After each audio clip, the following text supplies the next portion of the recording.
While the White House is engulfed in scandal and chaos, it may seem like President Trump is getting nothing done, but that's not necessarily the case. For example, he's already signed an executive order on religious liberty, so we decided to take a break from the breaking news of the day and look at Trump's evolving views on religion, faith, and the separation of church and state. It's time for the check-in. Now that he's president, Trump is realizing just how difficult the job is, and he doesn't have much to show for it. His health care bill failed, there's constant infighting and staff changes in the White House, and of course, the Russia investigation continues to loom over him. And it's often in dark times like this that a man will turn to God. Take care of the people God put into your life. We want our children to know the blessings of God. Have a great life and love your country and love your God. Okay? In America, we don't worship government. We worship God. Oh, don't worry. Nobody is worshiping government. I didn't take 3 hours at the DMV because I had to push through throngs of worshipers. In fact, I heard the Lord's name taken in vain a lot.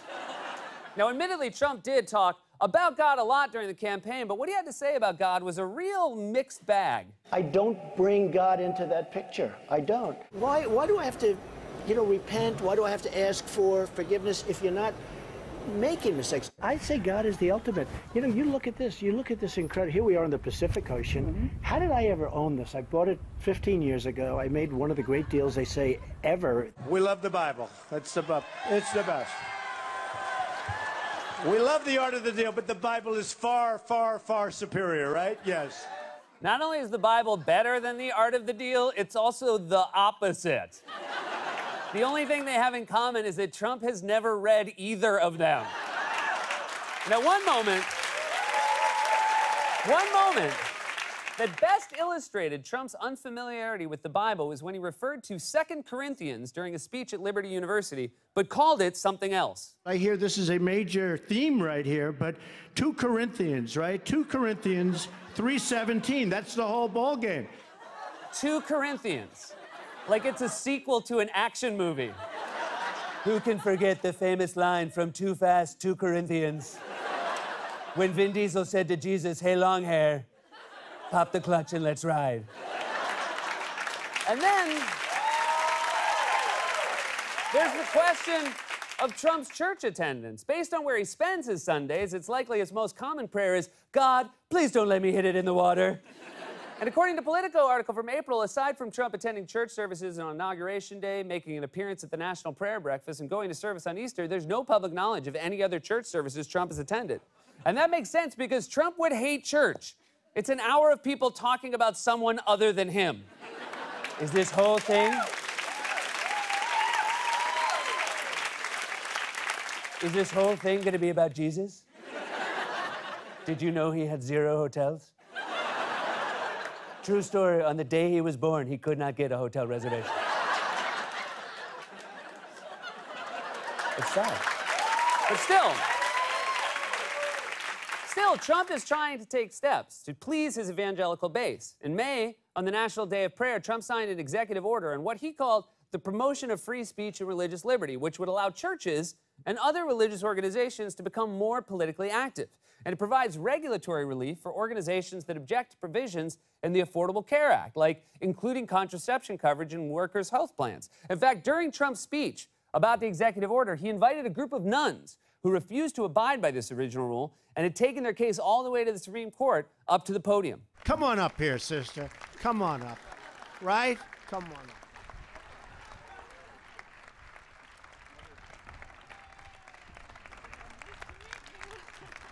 Congratulations, they sort of just won a lawsuit. That was pretty good. That's a good way of doing it, huh? Where are your lawyers? Stand up. Come on, stand up. Good job. Do you mind if I use your lawyers for various things? I could use some good lawyers, too. Only Trump would compliment nuns on their record in court. God would have been very proud of how litigious you are.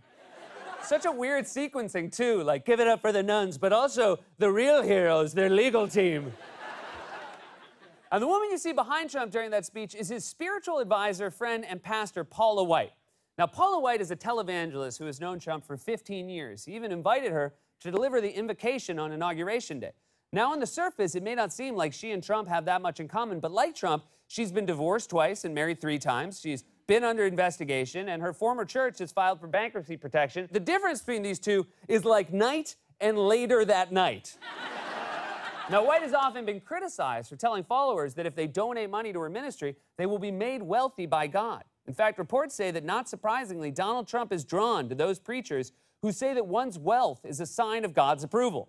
And reports say that White has benefited handsomely from preaching that kind of gospel. They live like rock stars with huge mansions, private jets, and fancy cars. Their lifestyles are so lavish, 6 of them have been investigated by the U.S. Senate, like Paula White. I've laid out the gospel very clearly, and I know that Donald is saved. Critics say she preaches the prosperity gospel, emphasizing material riches over spiritual ones. To click on that donation button by minimizing the screen. Do you tell them that if they give to you, they will get financial riches from God? Am I going to say I have probably said that? Okay, here's when I go, my 50-year-old self wouldn't do what my 20 or 30 or 40-year-old self did.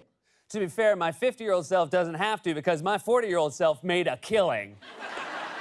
Now, currently, White leads the New Destiny Christian Center in Florida. Reports say that while she has no college or seminary degrees, what she does have is a natural gift for energetic Pentecostal preaching and a convincing mastery of African-American idioms. And that kind of preaching was on full display during this sermon she gave in 2012 to a predominantly African-American audience on learning to appreciate their significant others. And it's a little hard to watch. She don't have to do anything. So every time she does, baby, there ain't nobody that can do like what you do. This is the best Kraft macaroni and cheese out of a box I have ever tasted. You're gonna wonder why somebody else in 5 years has your husband. You didn't appreciate him. You let his secretary bring him food at lunchtime. You let her bring him coffee in the morning. You let all the other women tell him how good he smells, and they do. They tell him how good he smells. They bring him his lunch on time, and you don't even notice him when he comes in, and you still got your funky curlers in your hair and spinach coming out of your teeth and your bunny slippers on and wonder what's going on. Are you serious? Oh. It's hard to tell what's more offensive, the insinuation that it's your fault your husband left you, or the appropriation of black idiomatic speech. Amber? It's the black stuff.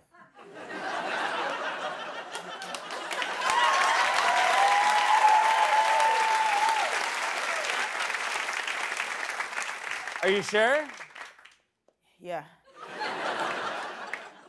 That was going to be my guess. Again, this is a woman who's referred to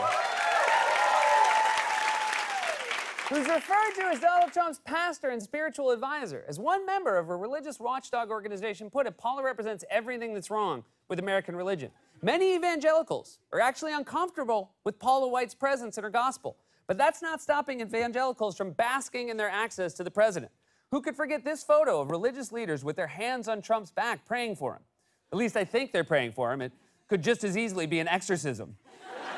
I am the best demon. I have the highest ratings. Everyone says so. And remember Trump's meandering answer about God and his real estate deals and the Pacific Ocean? Well, that interview was conducted by this guy, the Christian Broadcasting Network's chief political correspondent, David Brody, who's co-authoring a new book on the spiritual life of President Trump. The title of that book is The Faith of Donald J. Trump, a Spiritual Biography. It'll be the first book printed entirely on a chiclet. So Trump's surrounding himself with people who seem to prioritize wealth over faith while using his friends to convince others that he himself is a man of deep faith. In the words of Paula White, Are you serious? this has been The Check-In.